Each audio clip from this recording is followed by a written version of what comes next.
The White House delivered the Iran Memorandum of Understanding, MOU as it's called, to Congress yesterday after bipartisan calls for the full text. Joining us now is Wisconsin Senator Ron Johnson. Senator, good to see you. Thank you for coming in.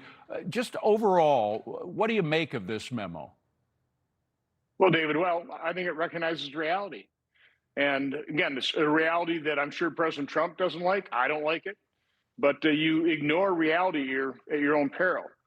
So it recognizes that Iran started this war 47 years ago, that they've been digging in for 47 years, that if they obtain a nuclear weapon, it would be an existential threat to America, which is why President Trump made the tough decision to take out their nuclear capability, or certainly degrade it, their Navy, a lot of their missile activity, a lot of their drones. But it also recognized the reality that Americans certainly don't want American sons and daughters, boots on the ground there, trying to uproot the Ayatollahs. Certainly there was a hope that we could weaken the regime enough for the Iranian people to rise up, but they pretty well slaughtered the leaders of the opposition. They're incredibly brutal. They've got the guns. Tens of millions of Iranians don't.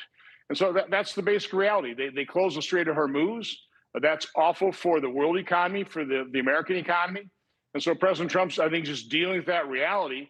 My biggest concern is if we allow them to sell oil and have them give them unfettered access to the cash, the revenue generated by the sanctions relief and the oil.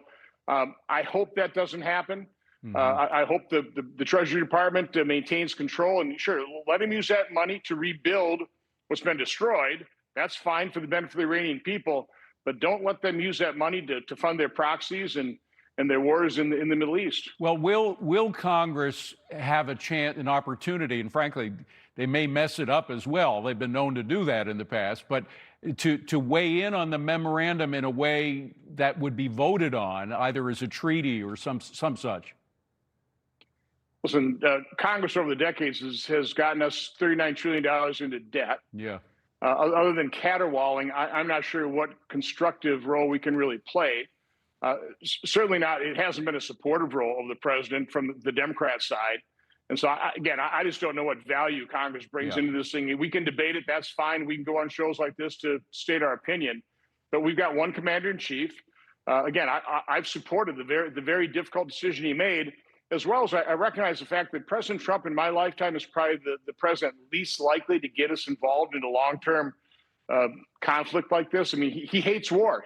Yeah. It's why he's gone the extra mile, trying and pleading with the third tier leadership of Iran to have them come to the senses and rejoin the world community. Again, I don't have great faith that that's going to happen, but we'll keep military assets there. Obviously, Israel's going to be watching Iran very carefully. If they again rise to be a threat, we'll have to knock them down again. Well, before you go, I want to bring it back home and something that you can deal with, that you have been dealing with, or at least you've been talking about it, but nothing seems to be getting done about it. I'm talking about the Save America Act, something that 80% of Americans believe in the basic points of that particular bill, certainly with voter ID. When is it going to come up for a vote?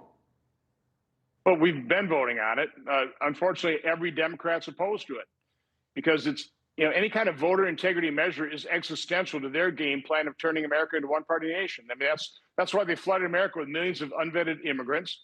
If they get the White House, the House, and the Senate, they'll get rid of the filibuster. They'll pack the Supreme Court, turn D.C., Puerto Rico. Again, that's their game plan. So, that's why the president, forgive me for interrupting, but that's why the president says, since they're going to do it, everybody knows they're going to do it, you should do it now in order to pass the Save America Act. What do you make of that? Well, again, I've been probably the most vocal Republican senator saying that I support ending the filibuster because they're going to do it. But we've got people inside a conference legitimately concerned about not having the filibuster when Democrats take control, and then we won't be able to stop their destructive socialist type of legislation. So I understand. It's just I recognize the reality. They're going to do it. But I have a lot of colleagues in the Republican conference that don't want to basically hand the gun to them.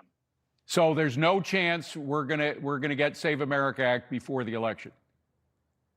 I think it's chances are pretty slim unless President Trump can convince the Republican conference to come together and just again there's just not enough votes to end the filibuster today. Again, I've been supportive of it, but President Trump's going to have to convince all the Republicans, or 50 of them at least, to end the filibuster. I think that's the only way that happens. All right, Senator Ron Johnson, we hope you have a magnificent summer. Thank you for being here today, taking time out for us. Appreciate it.